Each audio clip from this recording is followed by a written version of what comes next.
မင်္ဂလာပါကျွန်တော်ဒီသင်ခန်းစာမှာ NAS safety အကြောင်းကိုသွားပြီးတော့လေ့လာကြည့် NAS safety ဆိုတာကเนาะကျွန်တော်ဒီနားကြောင့်ဖြစ်တဲ့ပြဿနာတွေပေါ့เนาะအဲ့ဒီပြဿနာတွေကိုရှော့ချဖို့အတွက်ပဲဖြစ်တယ်ဟုတ်ပြီเนาะအဲ့တော့ကျွန်တော်တို့ကဒီမှာ class scoop စပြီးတော့တည်ဆောက်လိုက်မယ်เนาะ anime ပေါ့ anime class scoop တည်ဆောက်လိုက်မယ်ပြီးလို့ရှိရင်ကျွန်တော်တို့ကဒီမှာ string လေးတစ်ခုတည်ဆောက်လိုက်မယ်ဆိုတာ anime ရဲ့ name ပေါ့เนาะ name အဲ့တော့ကျွန်တော်ဒီမှာ dot လို့ကျွန်တော်ဒါနေပေးလိုက်မယ်โอเคเนาะโอเคဒါဆိုလို့ရှိရင်ဒီ name က feed တစ်ခုဖြစ်တယ်ဒီ string ဆိုတာကအဲ့ဒီ feed ထဲမှာပါရမယ့်တန်ဖိုးရဲ့ data တွက် string ဖြစ်ရမယ်ဒီ date ပဲဒီเนาะโอเคအဲ့တော့ဒီပုံစံကိုကျွန်တော်တို့ကဘာလို့ခေါ်လဲဆိုလို့ရှိရင် nana a ပဲလို့ခေါ်တယ်เนาะ nana a ပဲလို့ခေါ်တယ်ဟုတ်ပြီနောက်တစ်ခုကျွန်တော်က string လေးပေးမယ်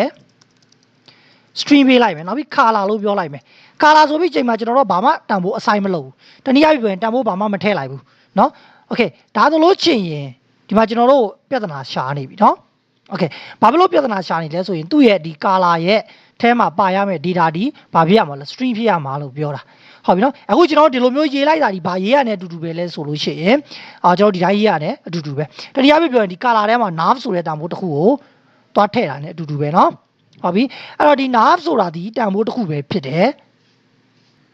နားဆိုတာကတန်ဖိုးတစ်ခုပေါ့ဒါဆိုရင်ကျွန်တော်တို့ကမြတ်ချင်းနားဆိုလို့ရှင်ဒီ color တဲကိုကျွန်တော်တို့ကနားဆိုတဲ့ value နားဆိုတဲ့တန်ဖိုးကိုထည့်တာအဲ့တော့ဒီ color က string ပဲလက်ခံမယ်လို့ပြောထားတာဒါကြောင့်မလို့ဒီနားအနေနဲ့ तू အလုံးမလုံးဘူးเนาะအလုံးမလုံးလို့ဒီမှာကျွန်တော်တို့ပြဿနာရှာနေတာโอเคကျွန်တော်တို့ကဟုတ်ပြီဒါဆိုလို့ရှိရင်နားထည့်လိုက်လေရတယ်တန်ဖိုးနားအနေနဲ့လည်းအလုံးလုံးပေးမယ်ဆိုလို့ရှိရင်ဒီနောက်ကနေကျွန်တော်တို့ကဗာလေးထည့်ရလဲဆို question mark လေးထည့်ပေးရတယ်ဒါဆိုလို့ရှိရင် तू ကနားအနေနဲ့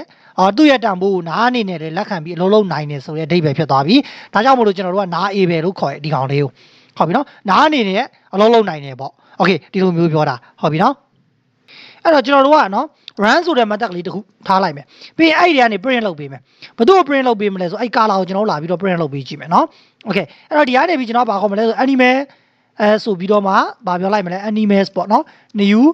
animal object ကိုကျွန်တော်ဒီမှာလာပြီးတည်ဆောက်လိုက်မယ်ပြီးရင်အဲ့ဒီ animal ရဲ့ပဲတဲ့ run ကိုကျွန်တော်လှမ်းခေါ်မယ်ဟုတ်ပြီနော်ပြီးတဲ့အခါမှာကျွန်တော်ဘာလုပ်မလဲဆိုဒီကောင်လေးကိုကျွန်တော် run ကြည့်လိုက်မယ် run main.dash အမှနားကိုပြန်ပေးနေရနော်တနည်းအားဖြင့်ပြောရင်နားကိုဒီမှာဘာလုပ်ပေးတာလဲ output လုပ်ပေးနေတာဘာဖြစ်လို့လဲဆိုဒီ color ရဲ့တန်ဖိုးကနားဖြစ်နေလို့ဟုတ်ပြီဒါဆိုလို့ရှိရင်ကျွန်တော်တို့ကအပေါ်က name ဆိုတဲ့ကောင်လေးရှိတယ်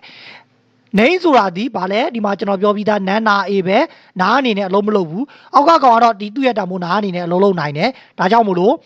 သူ့ကိုဘာလို့ခေါ်လဲဆိုလို့ရှိရင်ကျွန်တော်နား a ပဲလို့ခေါ်တယ်အဲ့တော့ဟုတ်ပြီဒီ nana a ပဲတဲ့ကို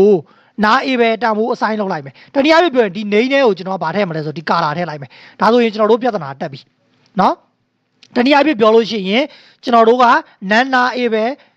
nana a ပဲတဲ့ကိုနား a ပဲထည့်လိုက်တဲ့အချိန်မှာဒီမှာကျွန်တော်တို့ပြဿနာလာပြီးတက်တယ်အဲ့ဒီအချိန်တွေမှာဆိုရင်ကျွန်တော်တို့ကအဲ့ဒီ nana a ပဲတန်ဖို့ဒီကောင်ပေါ့နော်ကာလာပေါ့အဲ့ဒီနောက်မှာကျွန်တော် exclamation လေးထည့်ပေးရတယ်ဒါဆိုလို့ရှိရင်တော့ပြဿနာမတက်တော့ဘူးဟုတ်ပြီနော်ဒါဆိုရင်ဒါမိတ်ဆွေတို့ကနား a ပဲနဲ့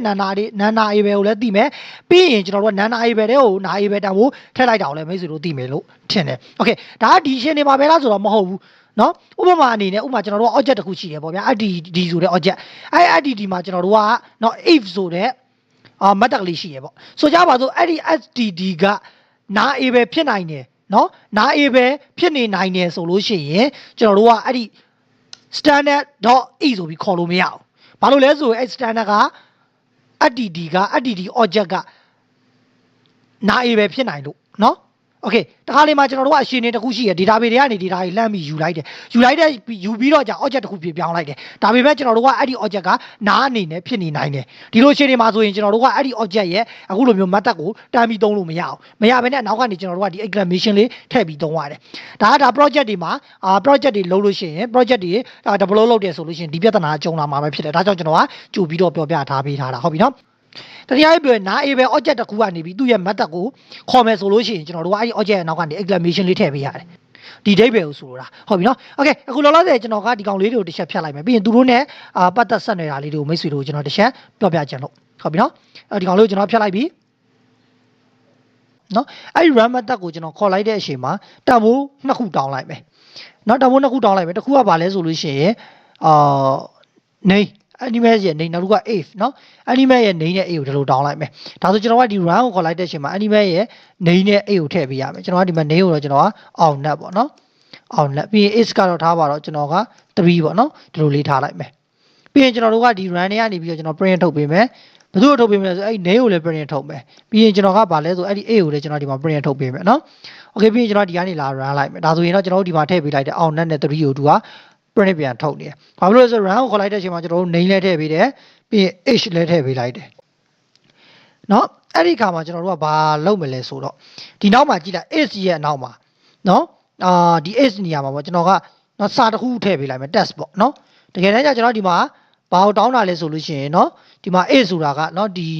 integer ဖြစ်ရမှာနော်ဒါပေမဲ့ဒီမှာမိတ်ဆွေ run လိုက်အလုပ်လုပ်နေတွေ့လားအဲ့လိုမလုပ်ရှင်ဘူးဆိုလို့ရှိရင် तू ကဒီလာတဲ့ဒီ a က integer ဖြစ်ရမယ်ဆိုရင်ကျွန်တော်အရှိကနေပြီးတော့ဘာလုပ်လို့ရတယ် twice ထည့်ပေးလို့ရတယ်ခါတိုင်းလိုပဲနော် integer ပြီးရင်ဒီကောင်ကနေလာတဲ့အခါမှာကျွန်တော်တို့ကဘာပဲထားရမလဲဆို string ပဲဆိုပြီးဒီလိုတောင်းလို့ရတယ်ဒါဆိုမိတ်ဆွေတို့ကြည့်လိုက်နေရတော့ပြဿနာမရှိဘူးဒီမှာ a ထည့်တဲ့အချိန်မှာပြဿနာရှာနေ string ထည့်ပေးလို့ဒါဆိုကျွန်တော်တို့က integer ထည့်ပေးလိုက်ပြဿနာမရှိတော့ဘူးနော် okay ဒါကကျွန်တော်မတက်ရဲ့ပါရာမီတာတွေကနေပြီးတော့သူတို့ရဲ့ data type တွေတတ်မှတ်တာเนาะ okay ပြီးရင်ကျွန်တော်ဒီကောင်လေးကိုကျွန်တော် run ပြမယ်မိတ်ဆွေတို့ပုံမှန်ပဲအောင်နဲ့3 okay အဲ့လိုမျိုးအရှင်နေမှာเนาะကျွန်တော်တို့ကတကယ်လို့များပေါ့ဒီဘွားနေပြီးတော့တန်ဖိုးမထည့်ပေးလိုက်ဘူးဆိုရင်เนาะတန်ဖိုးဘာမှမထည့်ပေးလိုက်ဘူးဆိုဒီမှာကျွန်တော်တို့ပြဿနာတက်မှာဘာဖြစ်လို့ဒီမှာပြဿနာလားရှာနေတွေ့လားအနီအောင်လေးနဲ့เนาะ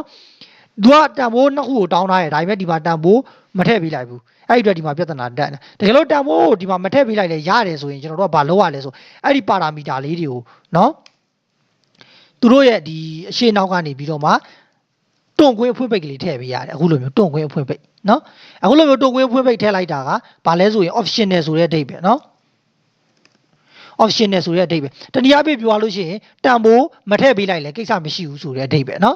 အမှကြည့်လိုက်ဒီပေါ်မှာပြဿနာတက်တယ်လားမတက်တော့ဒီပေါ်မှာတော့အနီမပြတော့တန်ဖိုးမထည့်လေကိစ္စမရှိဘူးဆိုတော့ဒီမှာတန်ဖိုးမထည့်လေဒီမှာပြဿနာမရှိတော့ဒါပေမဲ့ပြဿနာရှိနေတာကဒီထဲမှာတော့ပြဿနာရှိတော့မယ်ဘာဖြစ်လို့လဲဆိုတော့သူကဒီ code block တွေကနေနေနဲ့ a ကိုတုံးထားတယ်ဒီမှာနေနဲ့ a မှာကဘာမှမရှိဘူးတန်ဖိုးကเนาะဒါကြောင့်အဲ့ဆိုရင်ကျွန်တော်တို့ကဒီမှာနေဆိုပြီးတော့ကျွန်တော်ကဘာပြီးလို့ရလဲဆိုလို့ရှိရင်ဘိုဆိုပြီးကျွန်တော်ဒီလိုပေးရပေးလိုက်မယ်နော်အဲ့တော့ကျွန်တော်က4ဆိုပြီးကျွန်တော်ဒီလိုပေးလိုက်မယ်โอเคဒါဆိုပြဿနာတက်သေးလားမတက်တော့ဆိုတာမိတ်ဆွေတို့ဒီကောင်လေးကိုတွားပြီး run ကြည့်လိုက်နော် run ကြည့်တဲ့အခါမှာဒီမှာ vovo နဲ့4ဆိုပြီးပြန်ပေးတယ်အဲ့ဒီ vovo နဲ့4ဆိုတာကျွန်တော်ဒီမှာတတ်မှတ်လိုက်တဲ့တန်ဖိုးနော်တန်ဖိုးကိုပြန်ပေးတာတနည်းအားဖြင့်ဒီကောင်လေးကိုဘာလို့ပြောလဲဆို default value လို့ပြောတယ်မိတ်ဆွေတစ်စစ်စီလိုက်မှတ်ပြီးနော် default value အဲ့ဒီ default value ဆိုတာဒီ4ပြီးလို့ရှိရင်ဒီက vovo ဒါကိုကျွန်တော်တို့ပြောတာနော်ဒါကို default value လို့ပြောတယ်ဒီမှာကျွန်တော်တို့ကနော်ဒီ run method ကိုခေါ်တဲ့အချိန်မှာဘာမှမထည့်ပေးလိုက်ဘူးဘာမှမထည့်ပေးလိုက်ရင်ကျွန်တော်တို့ကဘာလုပ်လို့ရလဲဆိုရင်အဲ့ဒီ parameter လေးတွေရဲ့အရှင်းနဲ့အနောက်မှာတွန့်ကွင်းအဖွင့်ပိတ်ကလေးထည့်ပေးရတယ်တနည်းအားဖြင့်ကုတ်ဘလော့လေးပြီးတဲ့အခါမှာသူတို့လက်ခံတဲ့ parameter ဒီမှာ error မတက်ရအောင်ဆိုပြီးတော့ကျွန်တော်တို့က default value ထည့်ပေးတယ် vovo နဲ့ 4ဆိုပြီးဒါကြောင့်မို့လို့ဒီထဲမှာအဲ့ကောင်လေးကိုသုံးတဲ့အခါမှာ vovo နဲ့ 4ဆိုပြီးရတယ်ဒါဆိုရင်ကျွန်တော်တို့ကဒီမှာနော်တန်ဖိုးမထည့်ပေးရင်တောင်မှပဲသူ့မှာ default value ရှိနေတဲ့အတွက်သူကဒီမှာ default value တွေနဲ့အလုပ်လုပ်သွားလိမ့်မယ်ကျွန်တော်ကဒီကောင်လေးကိုတစ်ချက် run ပြမယ်နော် run လိုက်မယ်တွေ့လား bobo 4ဆိုပြီးတော့ဟုတ်ပြီနော်ဒီမှာကျွန်တော်တို့တန်ဖိုးမထည့်ပေးရင်တောင်မှပဲသူကအဲ့ဒီနော် default တန်ဖိုးတွေနဲ့သူအလုပ်လုပ်နေတယ်ဒါဆိုကျွန်တော်တို့ကဒီ nav ကြောင့်ဖြစ်တဲ့ပြဿနာတွေကိုရှင်းနိုင်မှာပဲဖြစ်တယ်နော် okay တကယ်လို့ကျွန်တော်တန်ဖိုးတစ်ခုထည့်မယ်ဆိုရင်ရောတန်ဖိုးထည့်မယ်ဆိုရင်ရတယ်ဒီမှာ default တန်ဖိုးလည်းရှိတယ်ပြီးရင်ကျွန်တော်တန်ဖိုးလည်းဒီဘက်ကနေပြီးထည့်ပေးလိုက်မယ်နော်ထည့်ပေးမယ်ဆိုပထမဆုံးဒီ name parameter အတွက် name အတွက်ဆိုလို့ရှိရင်ကျွန်တော် name အတွက်ဘယ်လိုထည့်မှာလဲအောင်နဲ့နော်ဒီတိုင်းထည့်လိုက်မယ်ဟုတ်ပြီပြီးလို့ရှိရင်နောက်က if a အတွက်ကကြောင်းနော်ကျွန်တော်3လို့ထည့်ပေးလိုက်မယ်နော် okay ပြီးရင်ကျွန်တော်ဒီကောင်လာပြီးတော့ run လိုက်မယ် run တဲ့ချိန်မှာဒီမှာအောင်နဲ့3တယ်တွေ့လားဒီမှာဒီအောင်နဲ့3ကိုလုံးလုံးသွားတာဒီ default တန်ဖိုးကိုယူပြီးလုံးလုံးသေးတာမလုံးတော့ဘူးเนาะဒီမှာ name နဲ့ a ကဒီမှာအောင်နဲ့3ဆိုပြီးတော့ဒီဘွားထည့်လိုက်တဲ့ကောင်ကိုအလုံးလုံးသွားတာဆိုတာကဒီမှာတန်ဖိုးထည့်ရင်တန်ဖိုးထည့်တဲ့ကောင်ကိုလုံးလုံးမယ်တန်ဖိုးမထည့်ဘူးဆိုလို့ရှိရင်ဒီ default တန်ဖိုးကိုလုံးလုံးမယ်ဒါဆိုလို့ရှိရင်ဒီ name ဒီကောင်တွေကเนาะဒီနာ a ပဲဖြစ်တဲ့အကြောင်းမရှိတော့ဘူးဆိုတာကနာမဖြစ်တော့နာမဖြစ်တော့နာကြောင့်ဖြစ်တဲ့ပြဿနာတွေကိုဒီမှာကျွန်တော်တို့ထိမ့်သိမ့်ပြီးသားဖြစ်သွားပြီပေါ့ဟုတ်ပြီเนาะဒါကိုဆိုလိုတာအဓိကကျွန်တော်တို့ကဒီ program ရေးတဲ့အခါမှာကျွန်တော်တို့ကနာ a very ရှိမယ်เนาะနာ a very ရှိမယ်နောက်ပြီးနာ a very ရှိမယ်เนาะနာ a very ရှိမယ်ပထမဦးဆုံးကျွန်တော်တို့သတ်မှတ်ခဲ့တဲ့ဥမာဆိုကြပါစို့ကျွန်တော် string ပေါ့เนาะ string တစ်ခုသတ်မှတ်လိုက်တယ်ပြီးလို့ရှိရင်ထားပါတော့ခါလာပေါ့เนาะဒါမျိုးကျွန်တော်တို့ခါလာဆိုတန်းပေးလို့မရအောင်เนาะဒီမှာဒီကောင်ကအခုကျွန်တော်ဒီလိုမျိုးကာလာတန်းပေးထားရတယ်เนาะပြီးရင်ကျွန်တော်တို့ကဒီကောင်ကိုသုံးမယ်လို့ပြောကြည့်တယ်မိတ်ဆွေဒီကောင်ကိုကျွန်တော်အပြင်ထုတ်လိုက်မယ်နော်ဒီမှာအပြင်ကိုထုတ်လိုက်မယ်တဲ့လားမရအောင်နော်ပြဿနာရှာပါပဲသူ့မှာတာဝိုးတစ်ခုကျွန်တော်တို့ကထဲ့ကိုထည့်ပေးရမှာနော်အခုလိုထည့်ပေးရမှာဒါလို့ဒီမှာဒါကိုကျွန်တော်တို့ကအဲ့လိုတာဝိုးထည့်ပေးရတာကိုကျွန်တော်တို့ကဘာလို့ခေါ်လဲဆိုလို့ရှိရင်nana a ပဲလို့ခေါ်တာနော် ကျွန်တော်ရှေ့မှာလည်းပြောခဲ့ပြီဒါနော်ဒါကို nana a ပဲလို့ခေါ်တယ်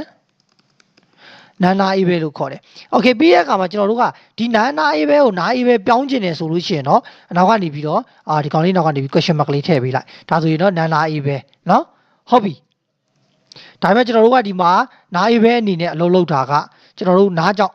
sorry nana a ပဲအနေနဲ့အလုပ်လုပ်တာကကျွန်တော်တို့ကဒီနားကြောင့်ဖြစ်တဲ့ပြဿနာတွေကိုဆော့ချပြီးသားဖြစ်သွားလိမ့်မယ်ဟုတ်ပြီเนาะဒီမှာပဲကြည့်လေကျွန်တော်တို့ဒီ run မှာကျွန်တော်တို့ဒီမှာတန်ဖိုးမထည့်ပေးလိုက်ဘူးဆိုလို့ရှိရင် default တန်ဖိုးတက်မဲ့ပြီးတော့အဲ့ဒီတန်ဖိုးတိုင်း UV လုပ်သွားမှာပဲဖြစ်တယ်โอเคကျွန်တော်ဒီမှာအပေါ်ထည့်ပေးလိုက်တဲ့တန်ဖိုးမှာအောင်တဲ့နေရာမှာကျွန်တော်ကနားထည့်ပေးကြည့်လိုက်မယ်เนาะကျွန်တော်တို့ပြဿနာရှာမှာပဲဖြစ်တယ်တွေ့လားเนาะ combine တိုင်းမှာကလေးကပြဿနာရှာနေပြီဒါဆိုကျွန်တော်တို့ကဒီတိုင်းဆက်ပြီး program ကိုလုပ်လို့မရတော့ဘူးပေါ့เนาะโอเคနောက်တစ်ခုရှိသေးရဲ့နောက်တစ်ခုကဘာလဲဆိုလို့ရှိရင်ဒီထဲမှာကျွန်တော်ကဥမာ if ကိုတော့เนาะဒီမထည့်လိုက်ဘူးဆိုရင်ကျွန်တော် default ကို UV လုပ်မယ်เนาะဒီ default ဒီအောက်ကကျွန်တော်သတ်မှတ်ထားတဲ့ဒီမှာ A4 ပေါ့เนาะဒီ default တန်ဖိုးကိုလုပ်မယ်တကယ်လို့ဒီအောင်ဒီက name ကိုတော့ထည့်ပေးရမှာဆိုလို့ရှိရင်ကျွန်တော်တို့ကဘာလုပ်လို့ရလဲဥမာ name ကိုတော့ तू ကထည့်ရမှာမထည့်လို့မရဘူးဆိုလို့ရှိရင်ကျွန်တော်တို့ကဘာလုပ်လို့ရလဲဆိုဒီရက်နေပြီးတော့မ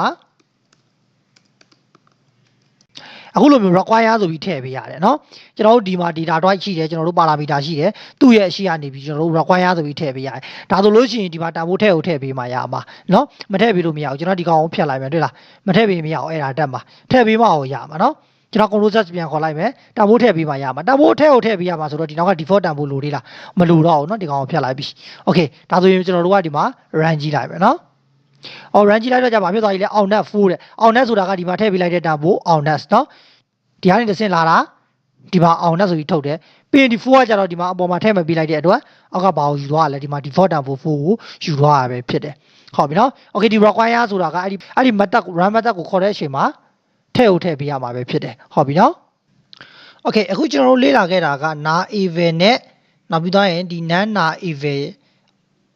ဒီသူတို့ရဲ့အကြောင်းကိုကျွန်တော်လေ့လာခဲ့တာပဲဖြစ်တယ်နော်okay ဒီမှာကျွန်တော်ဒါလေးကိုတစ်ချက်ဖြတ်လိုက်မယ်နော်ဖြတ်ပြီးမိတ်ဆွေကျွန်တော်တစ်ခုပြကြအောင် okay နော်ဒီမှာမိတ်ဆွေကျွန်တော်တစ်ခုပြောချင်တာကလေဒီ parameter လေးတွေအကြောင်းပေါ့နော်အဲကျွန်တော်ဒီမှာ run ဆိုတဲ့ method လေးတစ်ခုတိစောက်လိုက်မယ်ဗျာပြီးကျွန်တော် string ဆိုပြီးတော့မှ name တောင်းလိုက်မယ်ပြီးကျွန်တော် integer ဆိုပြီးတော့ if တောင်းလိုက်မယ်နော် okay ပြီးကျွန်တော် print ထုတ်ပေးမယ်ဘယ်သူ့ကိုလဲဆိုအဲ့ name ကိုကျွန်တော်ဒီမှာ print ထုတ်ပေးမယ်အဲ့လိုပဲကျွန်တော် print ထုတ်ပေးမယ်ဘယ်သူ့ကိုလဲဆိုလို့ရှိရင်ကျွန်တော် if ကိုကျွန်တော် print သွားထုတ်ပေးမယ်နော် okay ပြီးရကမှာအဲ့ run ကိုကျွန်တော် main ကနေတော့ခေါ်မယ်နော် run ဆိုပြီးခေါ်မယ်ခေါ်လိုက်တဲ့အချိန်မှာမိတ်ဆွေတို့တစ်ချက်တတိထားမှာ name အတွက်ဆိုရင်ကျွန်တော်တို့ကဒီမှာ bobo ဆိုပြီးထည့်ပေးလို့ရတယ်အဲ့အတွက်ဆိုကျွန်တော်တို့က2ဆိုပြီးထည့်ပေးလို့ရတယ်နော် okay ပြီးရင်ကျွန်တော်ဒီအောင်လေးကိုတွားပြီးတော့ run လိုက်မယ် run ရဲ့ဒီမှာ bobo 2ဆိုပြီးတော့ရပြီနော်ဒါကကျွန်တော်တို့အတွက်ပြဿနာမရှိဘူးနော်ပြဿနာရှိတာဘာလဲဆိုလို့ရှိရင်နော်မိတ်ဆွေတို့ဒီအောက်ကနေပြီးကျွန်တော် class တစ်ခုဖန်တီးလိုက်မယ်နော် class နော်ထားပါတော့ animal ဆိုတဲ့ class တစ်ခုဖန်တီးလိုက်မယ်အဲ့ဒီမှာ run ဆိုတဲ့ method ရှိတယ်ပေါ့နော် okay ပြီးရင်သူကလည်းအဲ့လိုပဲကျွန်တော်ကဘာသာလဲ animal ရဲ့ name ကိုတောင်းမယ်နော် name ကိုတောင်းမယ် okay ပြီးတဲ့အခါမှာ तू က is ကိုတောင်းမယ်ပေါ့ तू ကလည်းအဲ့လိုပဲ print နော် print ထုတ်ပေးမယ်ဘလို့ print ထုတ်ပေးမလဲဆိုအဲ့လိုပဲကျွန်တော် name ကိုထုတ်ပေးမယ်ပြီးရင်ကျွန်တော်ကသူကနောက်ပြီး print ထပ်ထုတ်ပေးမယ်ဘသူ့ကိုလဲဆို if ကို print ထပ်ထုတ်ပေးမယ်ပေါ့ဒါဆိုရင်ကျွန်တော်ကဒီကောင်လေးကိုတစ်ချက်နော် comment ခံလိုက်မယ်ပြီးရင်ကျွန်တော် animal object တစ်ခုကျွန်တော်တည်ဆောက်လိုက်မယ်နော် animal ပေါ့ new animal နော်ပြီးအဲ့ animal ရဲ့ကျွန်တော် run ကိုလှမ်းခေါ်မယ်ပေါ့ run ကိုခေါ်လိုက်တဲ့အခါမှာဒီမှာ name ပေးရမယ်အဲ့ဒီ name ကိုကျွန်တော်အပေါ်ကလိုပဲ bobo ဆိုပြီးပေးလိုက်မယ်နော်သူ့ရဲ့ if ပေးရမယ်အဲ့ကို2ဆိုပြီးပေးရမယ်နော် okay ပြီးရအခါမှာကျွန်တော်ဒါလေးကိုတွားပြီးတော့ run လိုက်မယ်နော် bobo နဲ့2ဒါပြဿနာမရှိဘူးဟုတ်ပြီနော် okay